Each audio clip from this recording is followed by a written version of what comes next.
Voilà, alors bonjour à tous, on est live et je vais quand même vérifier sur différentes plateformes.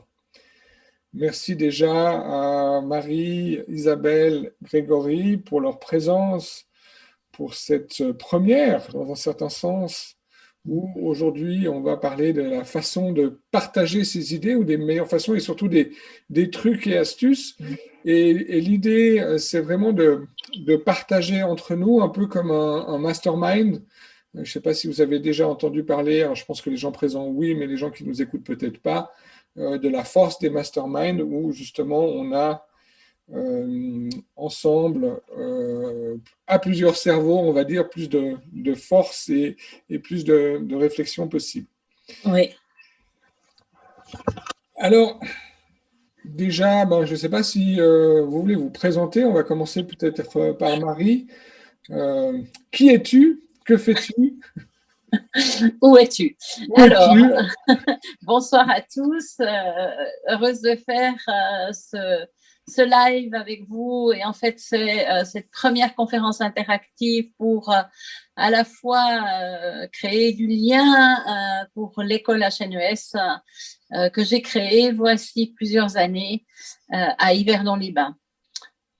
Aujourd'hui, j'ai à la fois un cabinet de thérapie brève, je suis psychopraticienne et hypnothérapeute, et j'ai créé cette école de la HNES pour former les gens à l'hypnose depuis 7 ans maintenant, bientôt la 8e année. Je suis à la fois un pied en Suisse et quelques orteils restés encore en France, où j'ai pratiqué pendant plus de 20 ans l'hypnothérapie et la psychopratique de la thérapie brève.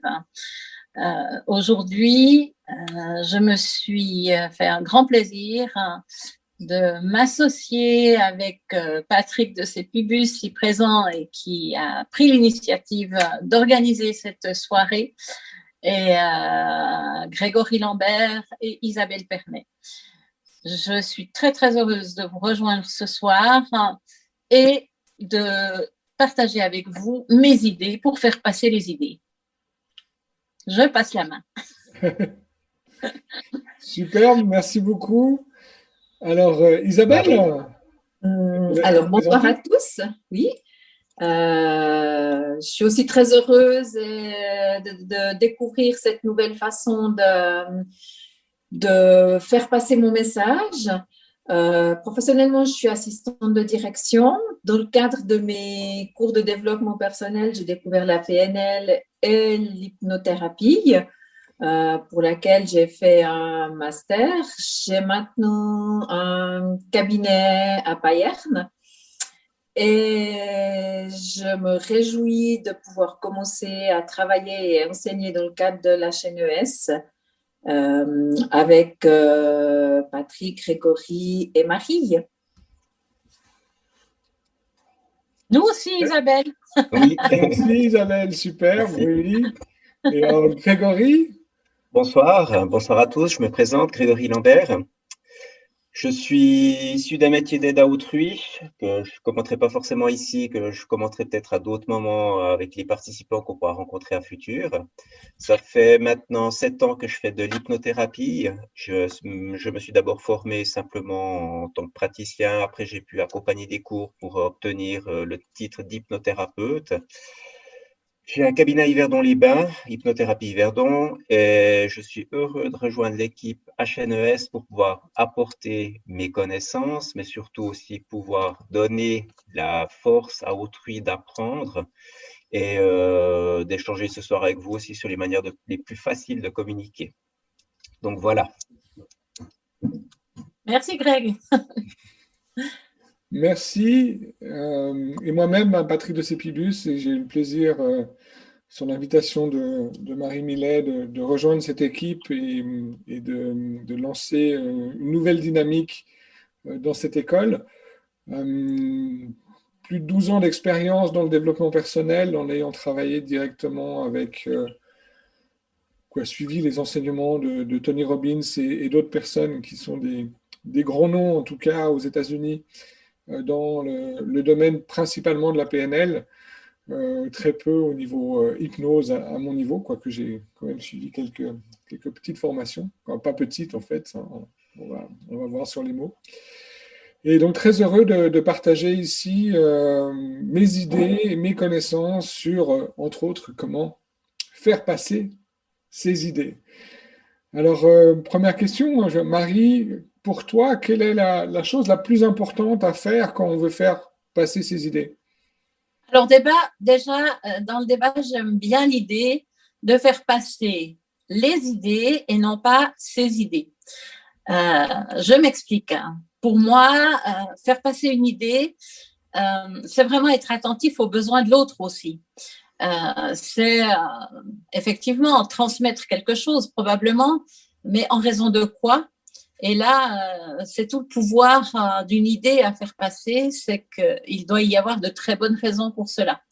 Donc, pour moi, il est important de pouvoir savoir à qui on s'adresse ou pourquoi faire passer cette idée, quel sera son contenu, dans quel objectif et pour qui précisément. Voilà déjà la manière pour moi de voir les choses. Et lorsque j'ai créé l'école HNES, mon idée, c'était de faire passer l'idée des expériences vécues dans le domaine de l'hypnose et de la PNL afin de pouvoir partager et faire partager la connaissance de tout cela. Donc, les autres ont une grande importance pour moi lorsque je veux faire passer une idée. Donc, principalement, les autres, comment ils sont présents à l'écoute, en train de partager. Leur attente peut-être ou leur demande. Mm-hmm. Et savoir répondre à cette demande, c'est tout l'art de faire passer l'idée. C'est effectivement d'être attentif à toutes ces intelligences multiples qui nous entourent et à utiliser toutes ces intelligences aussi pour pouvoir faire passer l'idée. C'est-à-dire que pour certaines personnes, elles sont par exemple très en lien avec l'environnement et l'environnement peut avoir beaucoup d'importance pour elles pour que l'idée puisse passer. Pour d'autres personnes, ce sera le lien relationnel aux autres. Pour d'autres encore, la logique mathématique. Pour d'autres encore, des ressentis, des sensations, des émotions. Et je pense que quand on doit faire passer une idée, on doit passer par tous ces stades-là et tous ces stades-là si on a affaire à plusieurs interlocuteurs. Si on a affaire qu'à un seul interlocuteur, pour moi, je pense qu'il est intéressant de comprendre la personnalité de l'autre, ou du moins son profil et sa forme d'intelligence pour pouvoir entrer par les meilleurs canaux afin que l'idée puisse passer et être développée. Et quand tu parles de forme d'intelligence, tu veux dire quoi par ça? Alors, on a 8 formes d'intelligence différentes et on en a en général 3 qui sont prioritaires dans notre manière de fonctionner. C'est-à-dire que notre cerveau s'est construit en fonction de nos apprentissages, de nos expériences, de nos modèles et de nos exemples sur des bases d'apprentissage qui ont imprimé nos priorités d'intelligence. Par exemple, un petit enfant qui serait, je sais pas, gourmand de chocolat, il va être plutôt dans un aspect et rester dans quelque chose de très épicurien dans sa perception. Donc, il y a des sensations là derrière. Hein. Et si je ne touche pas à ces sensations et à ces perceptions, j'atteindrai pas mon but pour faire passer l'idée. Oui, en effet, moi ça me semble tellement pertinent. Et je pense que c'est déjà vraiment une des choses, hein, de connaître et de comprendre, d'être en symbiose, d'être en relation avec la personne avec qui on veut en fait communiquer et transmettre quelque chose. Oui, parce que chacun a toujours le loisir de recevoir l'idée ou de la réfuter, de la refuser, d'y réagir. Et bien entendu, tout ça nous donne aussi des codes par rapport à la personne qui est en train de recevoir l'idée. Et d'où cette importance pour moi de l'autre. Je ne peux pas faire passer une idée s'il n'y a personne qui m'écoute. En effet. Isabelle, qu'est-ce que tu aurais à dire là-dessus? Alors, c'est clair que je rejoins Marie dans le fait d'être attentif à comment la personne reçoit l'idée et quels sont ses besoins. C'est primordial d'être à l'écoute de là ou des personnes qu'on a en face de nous pour faire passer notre message. Et je dirais qu'il faut aussi arriver avec quand même une idée très, très claire de ce qu'on a envie de transmettre et de savoir comment on peut le transmettre par différents canaux.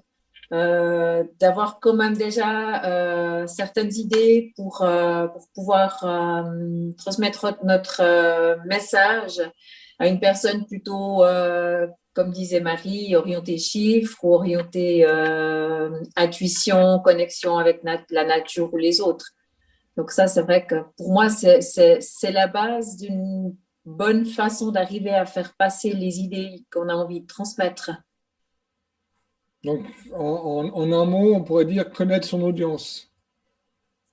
Absolument. Hein? Et ouais, en effet. Hein. Et donc là, on parle de différentes intelligences. On parle peut-être aussi de niveau de compréhension. Hein, parce que... Évidemment. Ça, c'est aussi une des choses à laquelle on doit être attentif. Parce qu'on ne va pas parler de la même façon à une audience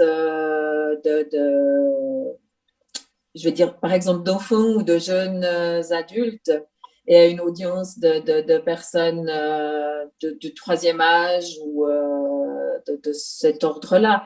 Après, il y a le niveau de formation de l'audience, il y a le niveau ou le style de profession de l'audience. Donc, ça fait partie aussi des éléments auxquels il faut être particulièrement attentif de façon à ce que notre message puisse être compris.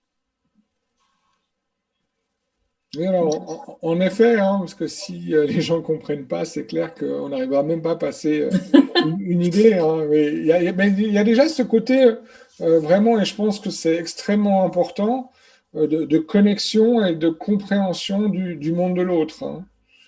Grégory, Moi, comment ça résonne? J'adhère dans ce que Isabelle vient de dire, mais il y a quand même quelque chose qu'il ne faut pas oublier, à mon sens, pour faire passer un message, c'est qu'il faut avoir une certaine simplicité dans le message qu'on veut passer aussi, suivant les personnes. Parce que souvent, arriver avec un jargon qui est peut-être technique ou autre, on va un peu noyer la personne, et du moment qu'on va noyer la personne dans des choses où elle est obligée d'aller, je ne sais pas, d'aller regarder sur Wikipédia ou autre pour comprendre de quoi on parle, on a complètement perdu la personne. Et du moment qu'on l'a perdue, sur quelques mots, le message ne passe plus parce que la personne se déconnecte complètement. Donc, c'est vraiment effectivement garder cette connexion. Et ce terme de connexion me plaît beaucoup, Patrick. Et avant, Isabelle parlait aussi des différents canaux qu'on utilise. Je pense que c'est important aussi de dire quels sont ces canaux, c'est-à-dire que les gens, les auditeurs, enfin les gens qui nous regardent puissent aussi comprendre par rapport à ces canaux visuels, auditifs, kinesthésiques, olfactifs, gustatifs, sachant que chacun va percevoir les choses d'une manière différente. Et c'est de pouvoir justement jongler sur les différents canaux pour pouvoir amener un message clair, net, précis à une personne sans forcément la perdre dans un amas d'informations où il n'y a même plus la base, l'essence du message qu'on voulait faire passer. Tu as utilisé un terme kinesthésique. Oui. Ça veut dire quoi? C'est tout ce qui passe par le ressenti émotionnel, ce qui passe par exemple, une personne kinesthésique a vraiment des choses qui passent par les sensations corporelles, sensations de la peau, sensations musculaires et autres, et aussi des émotions qui vont peut-être passer différemment chez certaines personnes. Après, on a une certaine synesthésie, c'est des gens qui sont encore plus ouverts à toutes ces perceptions sensorielles et qui s'amplifient. Ok, donc si je veux parler à quelqu'un qui a ce côté, on va dire, sensation qui est le plus important pour lui, comment je vais lui parler? on va vraiment rentrer pour le faire vivre comme les émotions, il travaille sur son côté plus émotionnel, etc., pour qu'il puisse ressentir vraiment la parole qu'on veut faire passer. Il y a typiquement aussi dans le genre de verbe qu'on va utiliser, peut-être parler un tout petit peu plus lentement. Alors, ça ne veut pas dire parler très lentement, mais dans la façon de parler. Et puis aussi peut-être juste baisser un tout petit peu l'intonation de la voix pour être un tout petit peu plus grave, avoir une voix légèrement plus vibrante. Et généralement, la personne, on va la faire rentrer beaucoup plus facilement en communication avec nous que si on a une voix très aiguë en parlant très vite, qui va totalement la perdre. Ça c'est super. Et donc, après, j'abonde avec tout le monde, hein, si j'ai posé la question sur le côté kinesthésique, c'est simplement que peut-être des gens qui nous écoutent ne connaissent pas ce genre de termes. Et ça rentre dans cette façon où, tu l'as dit, Isabelle l'a dit, Marie aussi, il faut une certaine simplicité, en tout cas être sûr que la personne en face elle comprenne ce que je dis pour passer une idée. Hein, et pour qu'elle comprenne, des fois, il y a peut-être des mots qui sont habituels dans une profession. Et c'est vrai qu'en hypnose ou en PNL, c'est des termes qu'on connaît très bien, mais quelqu'un de l'extérieur ne va pas obligatoirement le comprendre. Et ce qui est intéressant, c'est vraiment cette connexion en fait à l'autre, cette compréhension de l'autre. Maintenant, une question pour vous trois. Si je ne connais pas du tout mon audience et que je dois passer une idée, par exemple, j'ai une conférence à donner, du coup, comment je fais? Parce que je ne connais pas les gens en face. Ou là, par exemple, on n'a pas encore de gens qui nous ont rejoints. Alors, si vous voulez nous rejoindre, vous pouvez. Il faut soit aller sur LinkedIn, soit sur Facebook pour trouver le lien qui vous permet de venir dans le Zoom, hein, et de partager votre expérience, partager aussi vos idées. Hein. Ce n'est pas juste nous qui sommes en train de donner ce qu'on connaît. Je pense que c'est plus important s'il y a de l'information qui vient de tout le monde. Et le partage d'expérience ne peut être que bénéfique à tous. Donc, si vous voulez nous rejoindre, envoyez-moi à la rigueur un message sur LinkedIn ou sur Facebook, je devrais le voir et du coup vous envoyez le lien. Autrement, bien sûr, vous pouvez regarder en live, ça restera sur ces plateformes. Mais donc pour revenir là-dessus, voilà, si par exemple aujourd'hui j'ai envie de transmettre une idée, j'ai envie de le faire en vidéoconférence, j'ai pas obligatoirement les gens en face de moi pour me rendre compte. Est-ce que c'est des gens qui sont plutôt dans l'analytique ou sont plutôt dans l'émotif ou est-ce qu'ils sont plutôt dans le relationnel ou plutôt dans l'action ou est-ce qu'ils sont plutôt des gens qui sont auditifs ou visuels ou kinesthésiques, etc. Qu'est-ce que je fais? Alors, je vais éviter de dire tout à tout va et à tout vent. Je vais considérer quand même que l'audience, et dans cette audience plus ou moins large, effectivement, il y aura plusieurs formes d'acquisition des connaissances chez toutes ces personnalités que j'ai en face de moi. Donc, mon contenu va tenir compte de cela et je vais à la fois être ludique, je vais aussi créer des références scientifiques. Je vais également utiliser de l'humour, des mots qui puissent accrocher. Je vais faire monter l'intérêt aussi dans ma conférence de manière à créer des suspens pour avoir à un moment donné quelque chose qui est punchy et qui va vraiment recentrer régulièrement sur l'idée de base qui est le centre même du thème de ma conférence. Lorsqu'on est face à un public varié, à des auditeurs qui sont là et qui n'ont pas toujours choisi d'ailleurs, hein, je pense que déjà on doit arriver avec un certain recul, avec du calme, de la pondération, puis il y a une grande préparation de conférence. Il n'y aura pas forcément d'interaction durant la conférence et pour autant, il y aura de la disponibilité pour répondre aux questions à l'issue de la conférence, pour ne pas s'interrompre et ne pas s'y perdre. Après, il y a un temps donné, si je dois parler pendant 2 heures ou si je dois parler pendant un quart d'heure, évidemment que mon contenu sera adapté, mais je vais toujours utiliser ce principe de base qui va être à la fois apporter de l'intérêt et des réponses, probablement à un certain nombre de questions, créer du lien avec le public en le mobilisant par moment, créer de la surprise également pour garder son intérêt. Et puis, faire en sorte que mon contenu soit suffisamment préparé pour que je puisse être vraiment libre de la perte de repères ou de mémoire, et que je puisse vraiment me mettre en lien avec à la fois ce que j'ai envie de transmettre et à la fois avec les gens que j'ai en face de moi et dont je tiendrai compte tout au long de ma conférence. Voilà comment je fais pour essayer d'atteindre toutes ces formes d'intelligence et toutes ces personnes qui sont là et qui sont venues écouter ce que j'avais à leur transmettre ou à leur dire. Alors, un peu comme font les séries à la télévision, en fait. Ouais, moi j'aime bien les séries à la télé. Je sais pas quoi, il y a le truc des anges, il y a les Marseillais, je sais pas quoi. Ouais, c'est mon truc. Mais à la base, pour passer l'idée, c'est de garder l'intérêt éveillé des gens, Oui. de transmettre, peut-être de poser des graines sur un contenu qu'on va partager plus tard. Hein, les gens qui font du scénario pour les séries, ça s'appelle des cliffhangers, hein, où on revient et on repart. Hein, Oui. superbe. Merci Isabelle.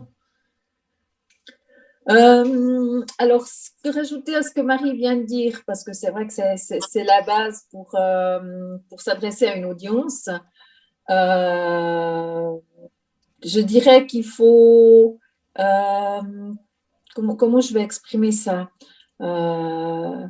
quelque part par moment questionner l'audience, l'amener à se poser des questions par rapport au sujet de la conférence, et par ce biais-là, les rendre attentifs et curieux de ce qui va suivre, leur donner envie, comme dans les séries, hein, envie de connaître la suite, et de ménager un certain suspense, je dirais, pour accrocher les gens et qu'ils aient envie d'écouter jusqu'au bout de la conférence, quelle que soit la durée de la conférence. Et poser des questions. Moi, j'aime bien l'idée de poser des questions. C'est quelque chose de, je pense, et je vois Grégory qui fait oui de la tête. Donc, il y a de la force dans les questions. Donc, qu'est-ce que Grégory a envie de nous dire sur les questions? À mon sens, de poser des questions va amener justement de l'intérêt à la personne, mais c'est la personne qu'on implique complètement dans le fait de poser une question. Donc, ça l'oblige d'une certaine manière à devoir garder quand même de l'attention sur toute la conférence, enfin sur ce que le message qui passe, mais en même temps, on l'implique dans le sens où elle peut donner son avis, elle peut peut-être répondre à certaines questions. Donc ça, je trouve très intéressant pour justement capter, donc cette façon de garder la personne captive tout au long de la conférence, en créant ces teasings, comme expliquait Marie notamment aussi, où à un moment, la personne ne sait pas ce qui va venir, donc on crée ce suspense qui va justement captiver la personne, puis la déconnecter peut-être d'autres choses, etc. Et ça, au niveau hypnose, c'est des techniques qu'on utilise en fait aussi en hypnose? On va pouvoir l'utiliser d'une certaine manière quand on va amener la personne à rentrer dans un état de suggestibilité accrue, ce qu'on vise essentiellement à faire en hypnose ericksonienne. C'est vrai qu'à un moment, même en permettant à la personne de rentrer dans une phase plus introspective, où elle va augmenter en suggestibilité et on va la tenir comme ça tout au long d'une séance d'hypnose, par exemple, pour l'avoir dans cet état hypnotique de dissociation, etc. Mais il faut bien se rendre compte que l'état d'hypnose est quasiment perpétuel dans beaucoup de situations. Typiquement, je prends l'exemple, alors qui n'est pas du tout de la conférence, mais au niveau de la communication, personne qui va faire une analyse de sang, une prise de pression chez le médecin, généralement, il est déjà bien en dessus de ce qui serait normalement à la maison, l'effet blouse blanche, etc., a un effet que je mets en guillemets hypnotique, qui va générer des réactions chez la personne où elle va somatiser des choses qui sont tout à fait, qui sont vraiment issues de sa psyché. Donc ça, c'est juste pour dévier un tout petit peu. Pour revenir aux conférences, c'est vrai que comme m'expliquait Marie, ce phénomène de teasing, je trouve ça extrêmement intéressant. Une des techniques qu'on utilise beaucoup en hypnose pour avoir la validation de la personne, c'est le yes set. C'est-à-dire que dans une conférence, on peut parfaitement utiliser ça pour créer de l'interaction avec le public en leur demandant des choses finalement assez simples. J'ai chaud ici, levez la main tous ceux qui ont chaud. Il me semble que dans cette salle, il fait 28 degrés. Et ainsi, les gens vont soit lever la main, soit rester à dire il fait chaud, il fait froid. Enfin, ils seront happés juste par quelque chose qui est une réalité s'il fait vraiment chaud. Ou alors, est-ce que vous grelottez aussi? Parce que moi, j'ai tellement froid. Levez la main si vous avez froid. On va voir si on peut monter le chauffage. On aura comme ça des réponses spontanées qui ont peu de sens par rapport à la conférence, mais qui créent l'adhésion de l'audience et l'intérêt de l'audience et qui s'ouvrent à la suite de ce qui va arriver. Ça, c'est une technique vraiment qu'on utilise en hypnothérapie. Et donc, on voit que des outils qu'on peut apprendre dans l'hypnose ou des outils de la programmation neurolinguistique, on peut les utiliser. Alors là, on parle de conférences, mais en même temps, si je suis dans une réunion de travail, j'ai envie de faire passer des idées, est-ce que je peux utiliser les mêmes choses? Absolument. Ça part sur les mêmes bases. Je dirais juste non à l'improvisation, hein, dans une réunion de travail particulièrement. Si je veux faire passer une idée, je vais utiliser des arguments, bien sûr, des exemples, donner des moyens de pouvoir à chacun s'imaginer le pourquoi de cette idée, hein, et tous les avantages que ça pourra apporter. Mais les principes même de la communication, qui sont les principes de base de la communication en PNL, vont être très, très utiles à appliquer dans le cadre professionnel et dans le cadre de réunions professionnelles, c'est clair. Ça crée aussi un grand respect et une attention, une écoute à l'autre. Et toutes ces techniques de la PNL sont de très belles ouvertures vers une collaboration qui soit juste, qui soit ouverte et où les choses sont dites et où les choses sont entendues et partagées. Alors, on va faire un petit cliffhanger, hein. Est-ce que tu nous partagerais à la fin de la conférence un outil de PNL qui a extrêmement bien fonctionné pour toi pour partager une idée? Absolument. Mais à la fin de la Je fais conférence. ça volontiers tout à l'heure. Et c'est vrai que quand vous commencez à écouter peut-être, alors que ce soit des conférences, que ce soit des webinaires, que ce soit des orateurs en politique, que ce soit d'autres gens qui s'expriment en public, ou même juste des fois avec, en face d'une seule personne, bah, il y a ce genre de choses qu'on utilise, hein, qui sont utilisées. Et personnellement, moi je regarde à l'époque où je dirigeais une école hôtelière, j'ai dirigé pendant 5 ans une école hôtelière à l'Aisin. Et c'est le moment où j'ai commencé à connaître ces différents outils, hein. Et c'était extraordinaire parce que j'apprenais des choses et en même temps, je pouvais tester dans le monde corporate, dans le monde du business, la force de ces outils. Et grâce à ça, ça m'a permis, entre autres, alors bien sûr pas tout seul, hein, avec l'équipe de l'école, avec toute l'équipe, ça a permis, entre autres, à l'école de devenir une des meilleures, de rentrer dans le top 10 des écoles mondiales. Et je pense que c'est entre autres, et même je suis convaincu que c'est entre autres grâce justement à des outils où je comprends mieux l'autre, où je peux mieux transmettre des messages, où je peux faire avancer les choses parce que j'ai pas seulement mon idée, mais j'ai réussi à la faire, qu'elle soit acceptée. Parce que c'est bien beau de partager une idée, mais si elle n'est pas acceptée par l'autre, ça peut être complexe. Ouais. Isabelle, toi, dans le cadre professionnel, des outils comme ça, un que tu nous partageras à la fin, hein, aussi, on refait un petit cliffhanger. Tout à fait. Alors, ce que je trouve très, très important au niveau de ma profession, c'est le fait d'être conscient qu'on n'a pas tous la même vision du monde et la même approche de la vie ou du travail, etc. Et c'est important d'être conscient de cette différence d'approche. On n'a pas tous la même carte du monde Et je pense que c'est très, très important d'en tenir compte quand on a une idée à transmettre ou à faire passer. Le fait de savoir que pour quelqu'un, qu'est-ce que je pourrais trouver comme exemple?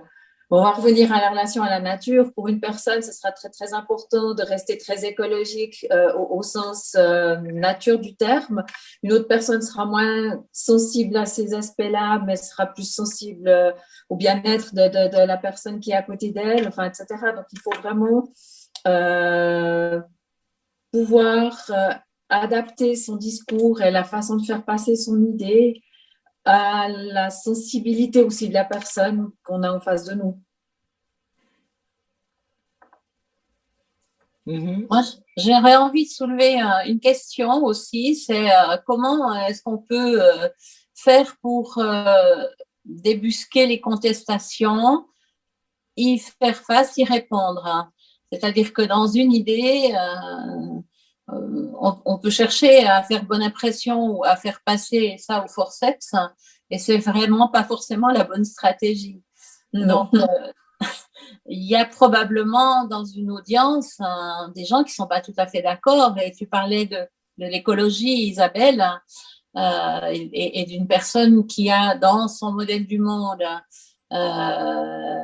son territoire et son plan mental. On n'a pas son GPS et il se peut qu'on préfère rouler en Ferrari qu'en voiture électrique. Et du coup, on va se retrouver à être en face d'une autre conviction et peut-être d'une contestation. Et j'aurais bien envie qu'on développe un peu cette partie-là aussi. Quand on fait passer une idée, tout le monde n'est pas d'accord avec nous. Et alors, comment on va affronter la contestation? Comment on va est-ce que vous l'affrontez? Est-ce que vous la contournez? Est-ce que vous essayez de continuer à convaincre? Vous faites quoi? Alors, si je peux me permettre, je vais juste rebondir sur ce que tu viens de dire, parce que par rapport aux canaux dont on parlait avant, je reprends tout de suite après sur ça. C'est très joli, tu prenais l'exemple d'une voiture électrique ou d'une Ferrari, alors j'aime bien tout ce qu'automobile, tout ça. Et on voit typiquement pour une personne qui, elle, voudra juste se déplacer, la voiture électrique lui convient très bien, puis peut-être quelqu'un qui aime bien le son d'un moteur ou comme ça, donc on va travailler sur un canal qui va être beaucoup plus auditif. Après, s'il y aura une voiture à moteur thermique, surtout une voiture dans ce genre, avec un moteur qui fait énormément de bruit, etc. Donc après, par rapport ça c'était juste pour rebondir sur les canaux. Par rapport aux contestations, à mon sens, ça sert à rien de rentrer en opposition parce à un moment, on va être force contre force. Et on va simplement faire une escalade comme ça et personne ne pourra entendre. Donc, c'est dans ce qu'expliquait Patrick aussi avant, par rapport au fait de comprendre le message de l'autre qu'il veut nous transmettre pour qu'on puisse y répondre, c'est de développer ce côté empathe aussi, de pouvoir se mettre à la place de l'autre. Donc, je dis bien empathique et non pas sympathique. Sympathique, c'est on prend le rôle de l'autre, tandis qu'empathique, on peut vraiment comprendre comment l'autre perçoit les choses, ce qui permet vraiment de comprendre les blocages qui peuvent arriver chez lui, qui nous ont peut-être même pas été visibles comme ça, parce que ça nous est même pas venu à l'esprit, et à un moment de pouvoir défaire ces blocages qui sont présents pour pouvoir faire passer un message. Et pour rebondir et pour répondre à ta question, Marie, de comment on fait quand une personne n'est pas d'accord avec notre idée, ce que moi je fais facilement, c'est de poser la question à la personne, mais alors dans cette situation, qu'est-ce que vous me proposez? De lui relancer la balle et puis ça peut arriver que la personne elle a une excellente idée qui peut avoir le quorum et puis qui est tout à fait acceptable pour le groupe ou pour moi seulement, ou alors en m'expliquant sa façon de voir les choses et en discutant, j'arrive à faire passer mon idée. Donc je pense que c'est important de rester ouvert, et puis on n'a pas la science infuse quand on arrive avec une idée. Et pour moi, ce qui est important, c'est d'avoir le dialogue ou la discussion avec les gens et de trouver une solution qui convienne à tout le monde. Patrick, tu as quelque chose à ajouter sur… Oui, on peut en parler pendant des heures et des heures. De toute façon. Ah ouais, et non, moi, ce que j'aime vraiment beaucoup, hein, alors déjà, il y a la force des questions, et puis des fois, justement, par le questionnement, on peut désamorcer une personne qui serait contre un peu ce qu'on aurait à partager ou qui n'est pas du tout prêt à écouter. Comme Grégory disait, hein, si on est l'un contre l'autre, ça ne va jamais fonctionner. Et cette capacité, peut-être, et là, c'est peut-être une capacité d'observation quand on a des gens en face, de voir à travers leur langage corporel, peut-être, leurs différentes mimiques, à quel point ils sont ouverts ou fermés à ce qu'on est en train de partager. Et puis, si on voit qu'il y a la fermeture, d'utiliser différents outils. Un que moi que j'aime bien et que j'utilise peut-être un peu trop des fois, c'est de raconter des histoires. Hein, j'adore les métaphores parce qu'une métaphore permet de passer un message sans que ça vienne de « Ah, c'est mon idée, je suis en train de vous l'imposer ». Et en choisissant les métaphores, alors moi j'ai une liste d'histoires à raconter selon les cas et selon les sujets. Alors c'est soit des histoires personnelles, hein, dans ce cas-là aussi c'est un exemple qui permet de ramener à quelque chose de concret, où je dis, voilà, moi, dans mon vécu, ce que j'ai testé, pu faire, etc., ça m'a fait vivre ça, hein, où là, la personne peut peut-être se connecter à moi et du coup comprendre aussi pourquoi je suis arrivé à ça comme pensée, ou une métaphore, une histoire qui peut être une légende indienne ou une histoire peut-être connue, peu importe dans un certain sens, où là, j'arriverai à transmettre une idée justement parce que ça ne vient pas obligatoirement de moi, et c'est fait plus en douceur. Oui. Et je pense que oui, l'utilisation de métaphores ou de citations permet de remettre peut-être un climat de confiance aussi, rétablir un climat gagnant-gagnant. Donc, laisser la parole à l'autre, bien écouter ce qu'il a apporté, lui, comme idée ou comme confrontation, en fait, hein, pourquoi il n'est pas d'accord, qu'il puisse argumenter à ce propos, et puis ajouter là-dedans cette touche, parler d'une petite touche d'humour, mais ça peut être justement une citation, un exemple d'un personnage connu qui est apprécié de tout le monde, je sais pas, Nelson Mandela pour donner un exemple, et pour pas aller vraiment vers quelque chose qui serait comme Gandhi, Mère Teresa, etc., qui peut déranger certaines personnes. Donc, on doit être attentif aux métaphores qu'on va apporter ou aux citations qu'on va donner. Mais l'idée, c'est vraiment de ramener la personne avec qui il y a des accords ou points de vue divergents à écouter son point de vue, à l'apprécier, à la reconnaître en tant qu'idée intéressante, afin qu'on soit dans un rapport gagnant-gagnant, justement. Dans une réunion de travail, dans un groupe de travail, s'il y a deux personnes qui mettent le pied au mur et qui se mettent dans la confrontation, parfois, il y a des conflits d'intérêts aussi auxquels on doit être attentif. Si on fait par exemple de la médiation, il est très très utile de désamorcer ça avec quelque chose qui sorte complètement du contexte. Et comme tu le dis, Patrick, une histoire, des métaphores peuvent vraiment nous tirer d'embarras et puis retirer le clou qui fait bien mal dans le pied de la personne. Ça peut aussi être dans le nôtre. Hein. Oui, oui.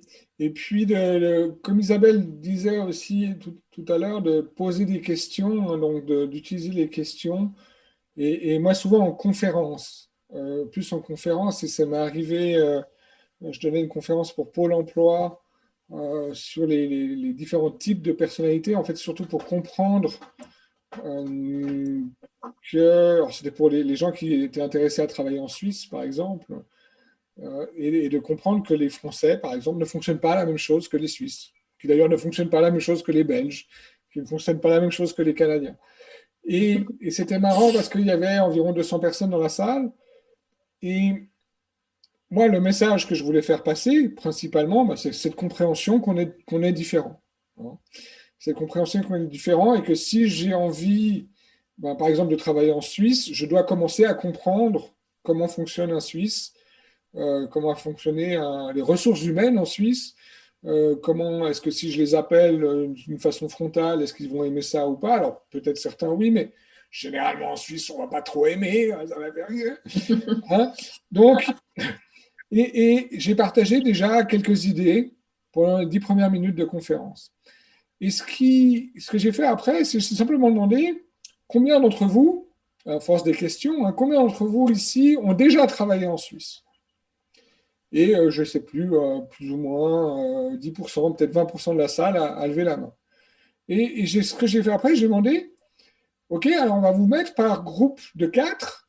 Dans le groupe de 4, il faut au moins une de ces personnes qui a levé la main et partager une des choses que vous avez appris, en tout cas la personne qui a travaillé, mais aussi vous-même, par rapport au fonctionnement un peu différent selon les nationalités ou les cultures. Et ce qui était extrêmement intéressant, c'est qu'après leurs 5 minutes de partage ou 3 minutes, je n'avais pas beaucoup de temps dans la conférence, donc je n'ai pas pu leur laisser partager pendant 10 minutes, mais je crois 3-4 minutes de partage en petits groupes. Moi, j'ai posé la question, de nouveau, force des questions, hein, combien d'entre vous ont appris plus dans les 3 dernières minutes que dans les 15 premières minutes de conférence? Et là, quasiment toute la salle lève la main. Et la main. Et je trouvais fantastique parce que je n'avais pas besoin d'être d'accord avec eux ou pas. Moi, ce que j'avais besoin, c'est de transmettre le message. C'est on est différents, faites attention. Et ils ont plus appris dans leur partage. Et moi, j'ai amené la dynamique simplement, entre autres, en posant des questions. Donc, force des questions pour passer un message, passer une idée, transformer quelque chose. Ce qui paraît, pardon. Alors, je laisse la parole à Grégory. J'aime beaucoup ce principe de la force des questions. C'est utilisé par certaines, on va dire certaines ethnies, etc. Typiquement, les Juifs qui utilisent beaucoup ce qu'on appelle le pile-poll, où en fait la réponse à une question va être par une autre question, pour un moment captiver la personne, arriver sur ce que le questionneur de base veut entendre. Donc, j'aime beaucoup cette force des questions. Merci, Patrick. Et moi, j'ai perdu mon fil. Et Grégory, je n'ai plus d'idées à faire passer, j'ai perdu mon idée. Comment il s'appelle? Comment tu as dit que ça s'appelait? Le pile-poll. Pile-poll? Ouais. Pile-poll. Ok, extrêmement intéressant. Mais alors ça, c'est une technique pour vendre. Hein. Oui. Hein, la meilleure façon de vendre, ben, c'est de poser des questions. Ça permet de casser les objections, en fait. Hein. Dès le moment où on a une objection, on pose une question, etc.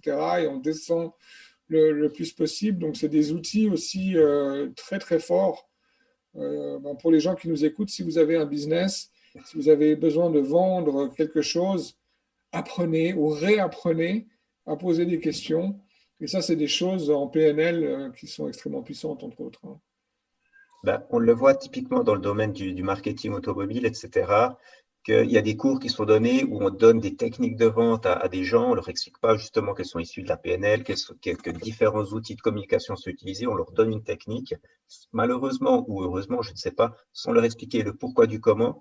Et c'est vrai qu'on a des vendeurs qui explosent leur chiffre d'affaires, voilà, parce qu'ils ont simplement l'écoute attentive du besoin du client, qui est déjà quelque chose d'essentiel, parce que de venir et puis de dire non, ce qu'il vous faut, c'est, j'en sais rien, je reprends la Ferrari rouge, quelqu'un qui veut une voiture électrique, ben, le client, il a demandé quelque chose d'écologique, on veut lui vendre un truc qui pue, qui pollue, enfin voilà, ben, ça ne passera pas. Donc à un moment, c'est juste aussi et de pouvoir faire adhérer le client aussi à un autre concept, peut-être on va y vendre de l'hybride plutôt qu'un tout thermique ou tout électrique, et c'est vraiment de pouvoir faire glisser le client. Alors là, bon, on est plus dans une technique de vente, effectivement, mais ça reste de la communication, où la personne adhérant à notre système. Alors, le but, c'est pas de convaincre, de manipuler, mais c'est d'amener la personne sur un terrain d'entente pour pouvoir réaliser des ventes, augmenter son chiffre d'affaires ou autre.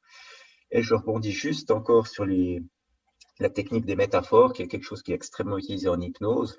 On va toujours avoir un message comme une bande passante en radio, on va avoir un message de base. Puis en dessous, au niveau subliminal, on va aller taper des choses qui sont bien différentes. Et souvent, ça va s'adresser au petit enfant intérieur, on ne va pas faire toute une explication de ce que c'est, mais à cette partie plus inconsciente, où elle va vibrer sur cette histoire. Donc, le conscient, lui, est complètement en train d'écouter, mais l'enfant intérieur, il est pris dans l'histoire. Et du coup, c'est là que le message va passer, puis qu'on va défaire ces résistances.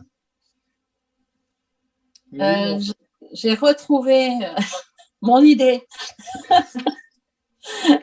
suite à l'intervention de Patrick tout à l'heure, ce qui m'a interpellée et intéressée, et que je pense qu'il est aussi très très important quand on fait passer les idées, c'est les feedbacks, c'est-à-dire le retour que tu fais après ta présentation et le test d'échange entre les participants, et le retour, on va ce qui rapporte de cela, et le côté de la position basse que tu gardes pour recevoir ce feedback, ce qui va donner au groupe une énergie et puis une attention supplémentaire très particulière.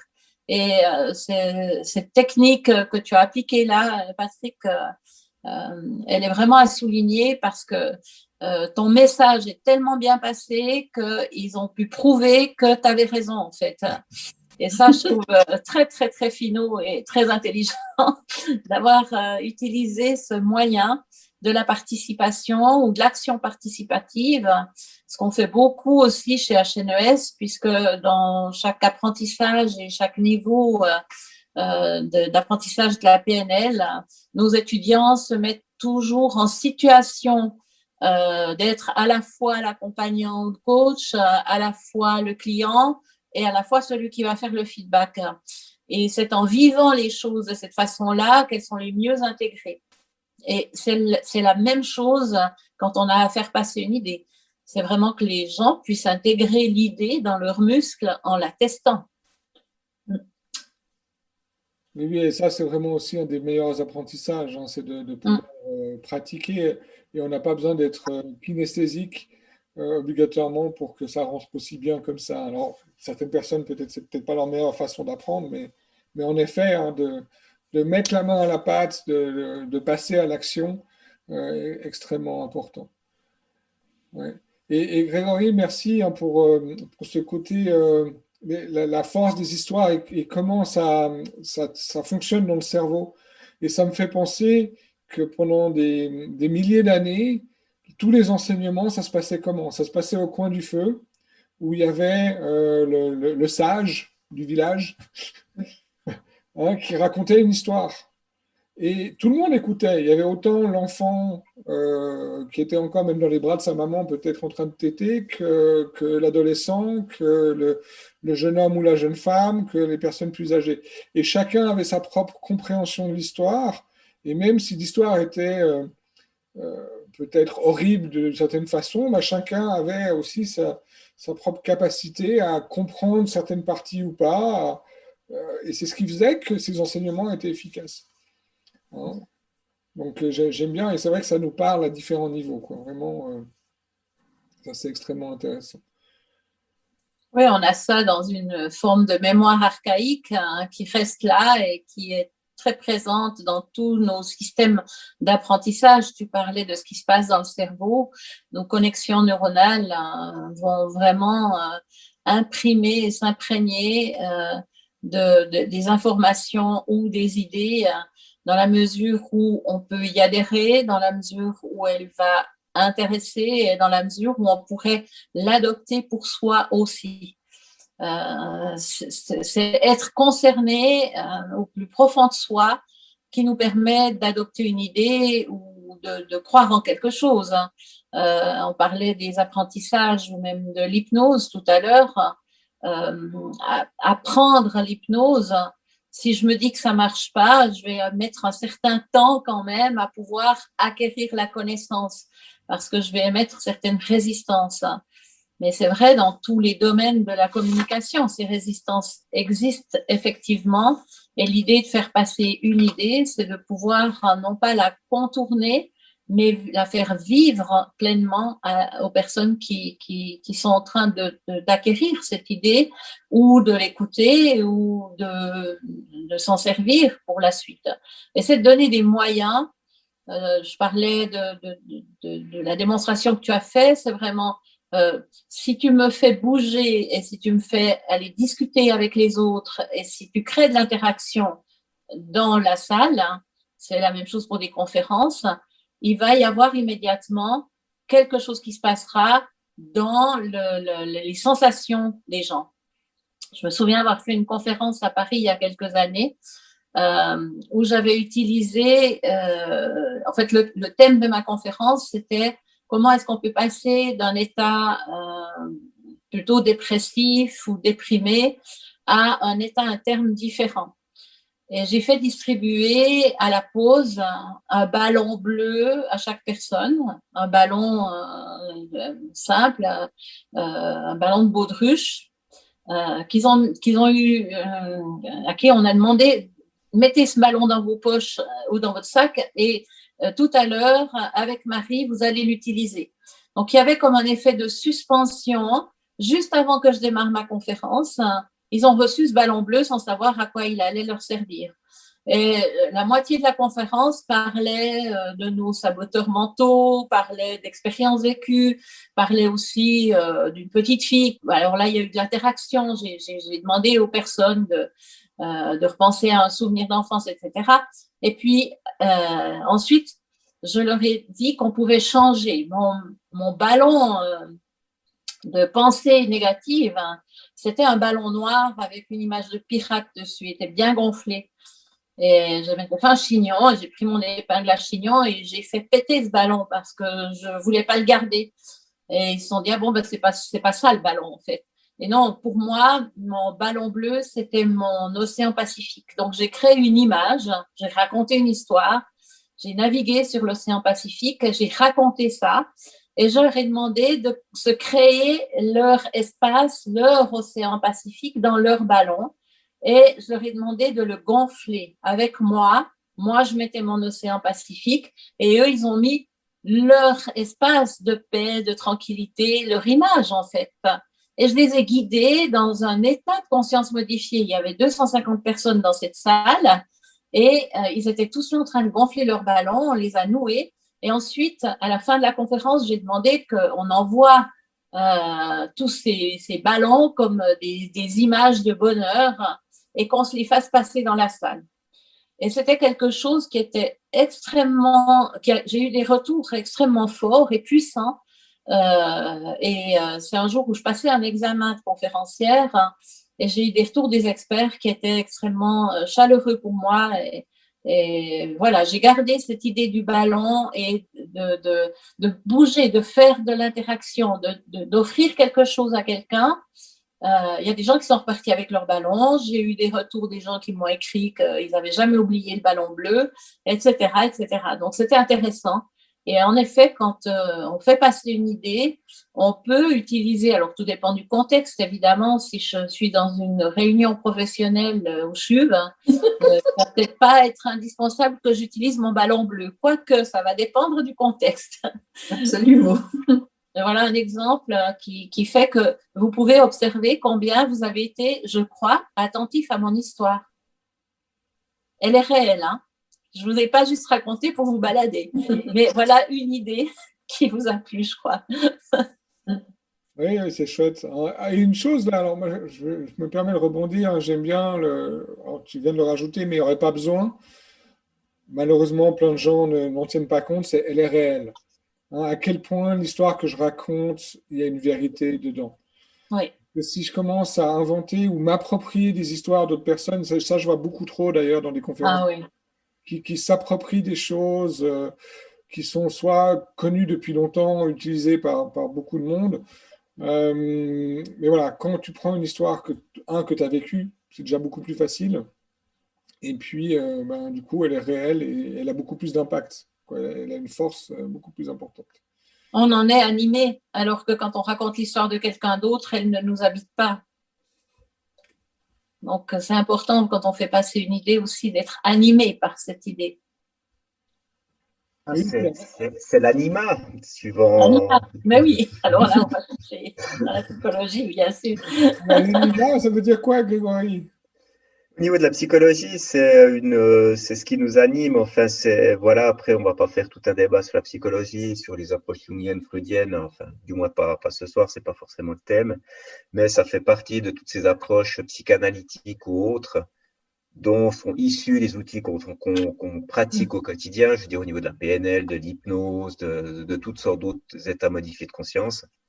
Et l'anima ressort dans certains cas comme cette puissance qui, entre guillemets, nous anime. Donc voilà. Superbe. Ça fait déjà 1 heure qu'on discute, hein, Oui. à peu près. Ça file. Ça file vite, c'est extrêmement intéressant. Moi, j'aurais envie de continuer, mais après, je vais me faire embêter. Là, j'ai un chat qui vient m'embêter de temps en temps. On le voit, il est beau. Je n'ai pas encore réussi à utiliser les outils que je connais. Ça ne fonctionne pas encore très bien sur les animaux. Quoique certains, oui, mais pas au niveau de la PNL. Je n'ai pas trouvé les bons, en fait, peut-être. Il faut apprendre à parler les chats. Il faut apprendre à parler les chats, à mieux les entendre, mieux les écouter. Donc, alors, déjà, merci pour tous ces partages, hein, à tout le monde. J'invite les gens qui vont nous regarder ou qui nous regardent. Je n'arrive pas à savoir si on a beaucoup de gens qui regardent maintenant en direct. C'est dur de suivre tout en même temps. En tout cas, pour l'instant, je vais m'améliorer. Mais une chose qui est sûre, c'est que c'était extrêmement intéressant. Et puis, ça, c'est notre première conférence participative. L'idée, la prochaine, c'est le 29 mai. Ce sera un samedi matin. Donc, suivez-nous sur les réseaux pour voir l'invitation. J'ai vu, ou en tout cas, d'après ce que j'ai compris, il y a des gens qui avaient de la peine à se connecter. Donc, on va améliorer ça pour les prochaines. Oui. Améliorer ça. En tout cas, les partages pour moi étaient extrêmement constructifs et très intéressants. Donc, j'espère que pour les gens qui nous écoutent, combien d'entre vous qui nous avez écoutés pensez être sortis avec quelque chose d'intéressant ou d'utile pour utiliser dans votre vie ou dans votre business, ou peut-être vous aimeriez en savoir plus. Alors là, laissez un commentaire où vous trouvez la vidéo. Ça peut être sur LinkedIn ou ailleurs. Ah, excusez-moi, je donne la parole juste à Marie pour une petite seconde. Oui. Alors, les commentaires nous feraient vraiment plaisir de savoir à la fois si vous avez trouvé quelques idées intéressantes, si vous pensez les réutiliser éventuellement, voire même les transmettre plus loin. À savoir que notre prochaine réunion sera axée plutôt sur le stress et les peurs. Et nous aimerions beaucoup partager encore avec vous et tous les 4, bien entendu, notre prochaine conférence interactive. Patrick me demandait tout à l'heure de donner au moins un outil pour conclure un peu sur quelque chose de concret. Un outil de la PNL qu'on apprend dès les bases, dès l'accueil est le tout premier outil. J'en ai 3 en fait, mais qui vont ensemble. Le tout premier outil, c'est que quand on arrive où que ce soit, si on n'aborde pas le sourire, on a déjà fermé les portes. Parce qu'au-delà de la parole, on a plus de 80% de messages qui passent, non pas par la parole, mais par le non-verbal et par le paraverbal. On y reviendra certainement. La deuxième chose qui est intéressante, c'est d'utiliser à la fois la reformulation et la synchronisation, même si c'est avec un groupe. C'est de toujours, pour justement désamorcer parfois certaines personnes qui se mettraient dans la confrontation pour une raison X ou Y, reformuler ces paroles, mais aussi reformuler vos propres paroles dans le passage d'une idée en utilisant dans cette reformulation les divers canaux sensoriels de la personne. Ces canaux sensoriels sont le visuel, l'auditif, le kinesthésique dont on a parlé. C'est les 3 canaux principaux auxquels on doit rester attentif quand on veut faire passer une idée. Voilà pour mes trucs et astuces du jour. Super, merci Marie. Isabelle, d'autres trucs et astuces? Alors moi, c'est plus un truc, je dirais, personnel, parce que pour moi, prendre la parole dans un groupe est quelque chose de compliqué. Et je pense ça arrive à beaucoup de personnes. Et je fais un exercice que j'ai appris dans mes formations en PNL qui s'appelle le cercle d'excellence et qui est une façon de poser un ancrage où on peut le faire à n'importe quel moment, n'importe où. Alors, si on veut vraiment le faire en exprimant quelque chose, mieux vaut s'isoler un petit peu. Mais on peut aussi le faire simplement dans la pensée ou en s'imaginant dans une situation de réussite et où on est en pleine possession de tous ces moyens, en prenant une grande respiration et en vivant cette situation et en faisant le fait de sauter dans un cercle qu'on aura imaginé par terre. Ça nous permet de poser un ancrage de confiance en soi qui nous aide à prendre la parole dans une situation qui peut nous paraître compliquée avant de commencer. Pour ce soir, ça marche très bien, Isabelle. On n'a rien vu. Merci. Oui, excellent, superbe. Ça, c'est des bons outils. Grégory? Juste une toute petite approche du IS7, du fameux IS7 dont on a parlé avant, qui peut être utilisé dans certains cas relativement facilement. On ne va pas aller trop loin dans l'explication, mais c'est du teasing. Mais c'est simplement typiquement, peut-être dans le domaine où on reçoit une personne, etc. Est-ce que vous êtes bien assis? Oui. La température vous convient? Oui. Puis on amène gentiment la personne en y posant des questions auxquelles elle est quasiment obligée de répondre oui, parce que j'en sais rien, votre nom c'est bien Dupont. Puis simplement profiter de ça pour gentiment faire glisser la personne à répondre oui, oui, oui. Puis à un moment, elle va adhérer naturellement au fait d'être dans la positivité puis d'accepter beaucoup plus facilement le passage de nos idées. Donc, de nouveau, divan de la Ferrari au lieu de divan de la voiture électrique. Voilà.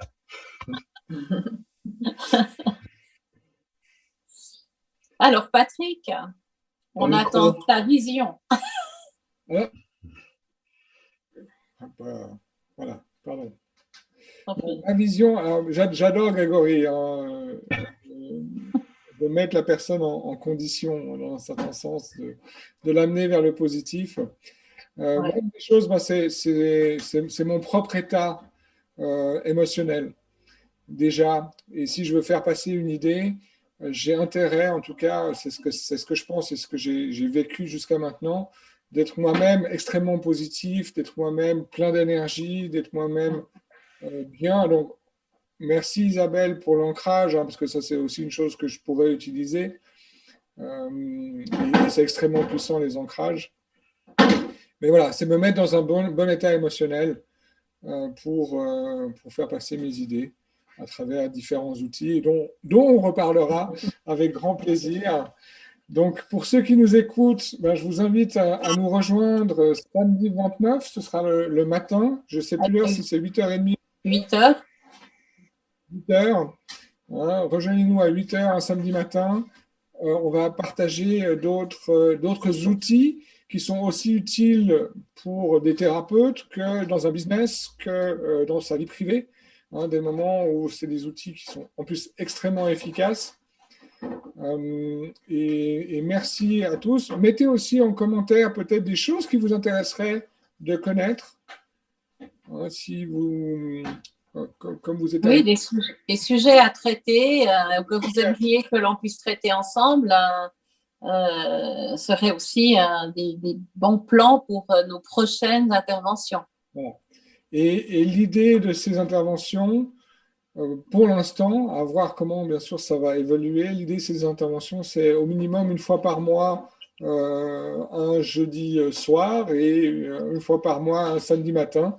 À voir s'il y a beaucoup de demandes, peut-être qu'on fera plus pour partager. Alors, bien sûr, ce ne sera pas juste Marie, Isabelle, Grégory et moi-même. Hein. Le but, c'est que vous soyez aussi là pour partager vos propres trucs et astuces, peut-être poser des questions, approfondir dans un sujet ou un autre, en sachant que je pense que si on additionne les années d'expérience dans le domaine de l'hypnose, de la PNL, du coaching, du consulting et autres, on doit arriver à plus de 150 ans. Non, j'exagère.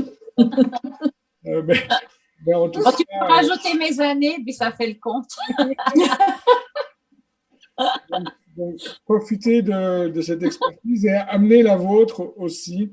Je me réjouis. Voilà. Merci à tous ceux qui nous ont suivis aujourd'hui et qui nous suivront. Merci. Merci à vous tous. Merci beaucoup, Patrick, pour l'animation de cette soirée. Merci à vous, mes collaborateurs, et merci à tous les auditeurs, en espérant vous retrouver très vite.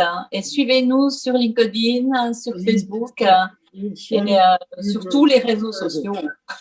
Tous les réseaux. On est partout, partout. Superbe. À bientôt tout le monde. Bonne fin de soirée. Merci de votre écoute. Bonne soirée. Salut. Bonne soirée, à bientôt.